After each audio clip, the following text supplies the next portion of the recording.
Envision a world draped in the fog of war, a captivating tapestry woven by destructive machines, fueled by the very blood of their own creators.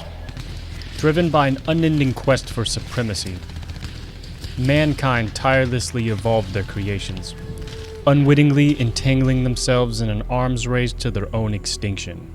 Humanity relentlessly pursued victory, employing any strategy, no matter how vile or inhumane. This relentless pursuit begun with the introduction of advanced weaponry, such as electric and heat-utilizing guns, rendering standard bullets obsolete. However, even these cutting-edge weapons, in the hands of a highly skilled human soldier, proved futile against the first automated machines created by mankind. This inaugural creation, tailored for an era of trench warfare, wielded a massive Gatling gun and a virtually impenetrable shield, embodying brutality in its truest form. The Gutterman. The Gutterman stands tall and imposing, boasting a robust stature. Its distinctive features include a dome-shaped head, with small openings capped by lenses, giving it an ominous appearance. The battle-hardened nature of the Gutterman becomes unmistakable as weathered metal and blood stains decorate its mechanical body. On the Gutterman's right shoulder are red markings, which, according to multiple sources, are abbreviations in Russian. And when these abbreviated words are translated to English, they translate to Man Tank 01, making many believe the Gutterman is of Russian origin. With a sense of seasoned brutality, the Gutterman used its massive shield and Gatling gun to be a relentless force pushing into the depths of enemy trenches. Its imposing figure, marked by the signs of combat, strike fear into the hearts of those who stand against it, solidifying its role as a merciless instrument of destruction in the ULTRAKILL universe. Forged in the early days of the Final War, the Gutterman stood as a pioneering experiment, being the first automated machine to utilize blood as a fuel source and be deployed on a large scale. In the initial phase of the Final War, marked by trench warfare, these indomitable giants were airdropped into enemy trenches, with the task to methodically clear out opposition. Soldiers faced a grim choice: confront the relentless force of the Gutterman, or risk running into the hailstorm of bullets flying over the trench.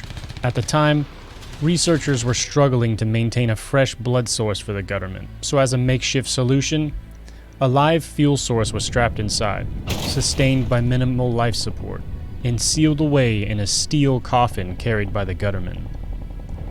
While officially described as volunteer patriots, many of these fuel sources were actually deserters, battle-fatigue returnees, or prisoners of war. The brutality witnessed during these times did not go unnoticed by forces from afar. The suffering of these human blood supplies served as a haunting inspiration for an arguably more horrifying creation. The Gutterman, although pioneering blood-fueled machinery that revolutionized the dynamic of war, marked just the beginning of a transformative era. The revelation of blood as a viable fuel source triggered a cascade of technological breakthroughs in machine engineering, sparking an intense arms race. Opposing forces engaged in a relentless exchange of destructive creations, each designed to counter the capabilities of the previous one. In response to the formidable Gutterman, a machine was crafted specifically to counter its dominance. Armed with a weapon capable of penetrating the Gutterman's thick armor, this destructive new creation brought an end to the era of trench warfare entirely. This powerful, bright red machine was aptly named the GUTTERTANK. The GUTTERTANK, much like its predecessor the Gutterman, shares a bulky build, but stands out with a vibrant and angular design, colored in a bright red hue with striking yellow highlights, alongside central components being shades of black and gray. The right arm of the tank boasts a massive rocket launcher firmly attached to a cylindrical tank on its back, presumably serving as either its ammo supply or fuel storage. In a unique touch, the left arm takes the form of a metal fist featuring a German inscription, and according in multiple sources when translated to English says, "Fist Tank," hinting at the tank's origins and adding a clever twist to the machine's capabilities. It is not a mere tank enduring punches, but a tank that can deliver powerful punches as well. This playful pun reflects both the serious nature of warfare and the ingenuity and design that emerged during this era of technological arms race. Derived from the very foundations of the Gutterman for efficiency, gutter tanks are equipped with a highly effective explosive and arms capable of inflicting damage to thick armor, rendering the once dominant Gutterman obsolete. Human soldiers rapidly lost relevance in the face of machines that outclassed them. They were nearly entirely phased out, marking the onset of the second era of the final war. This era witnessed a relentless exchange of machine warfare, with designs rapidly introduced and retired in response to each other. While initial celebrations greeted soldiers returning home, they soon discovered the harsh reality of this senseless and perpetual arms race. All resources were devoted to war efforts, leaving civilizations struggling for survival. Homes transformed into battlefields, plunging society into a war of all against all. The survivors of the war sought refuge on the backs of the very machines that had epitomized the pinnacle of the arms race. Colossal mobile monuments of destruction, arguably embodying the very horsemen of the apocalypse. These colossal machines brought the human race to the brink of extinction with their unparalleled effectiveness in causing havoc and destruction. However, their reign of terror met an unexpected end, thwarted by an unforeseen climate catastrophe.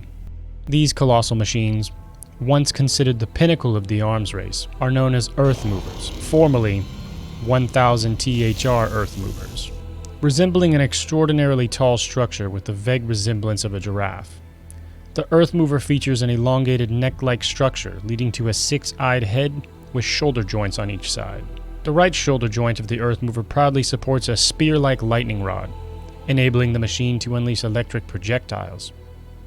Beneath its neck, 4 heavily armored legs, also spear-like in shape, provide both mobility and a cold industrial-like appearance. However, in hell, these powerful legs are locked into position by the very roots of the Tree of Life. The EARTHMOVER is embellished with living quarters and even a control center, indicating that humans once inhabited the backs of these devastating machines. Exploring the interior reveals additional living quarters, staircases facilitating access to different parts of the EARTHMOVER, and instructions written in Japanese, possibly marking the EARTHMOVER's origin. Many other features showcase innovations possibly designed to withstand siege, including a lethal security system, a self-destruct protocol, and what appears to be energy shields safeguarding vital components of the machine. These defensive measures highlight the EARTHMOVER's role as both a weapon and refuge for humanity during the end days of the final war.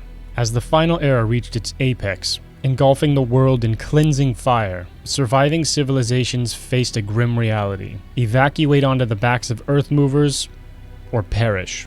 The surface turned into an inhospitable wasteland devoid of all life. The unrelenting global war saturated the atmosphere with soot, smoke, and decay, blotting out the sun and plunging the world into the long night. EARTHMOVERs require 2 sources of energy to function their massive components properly.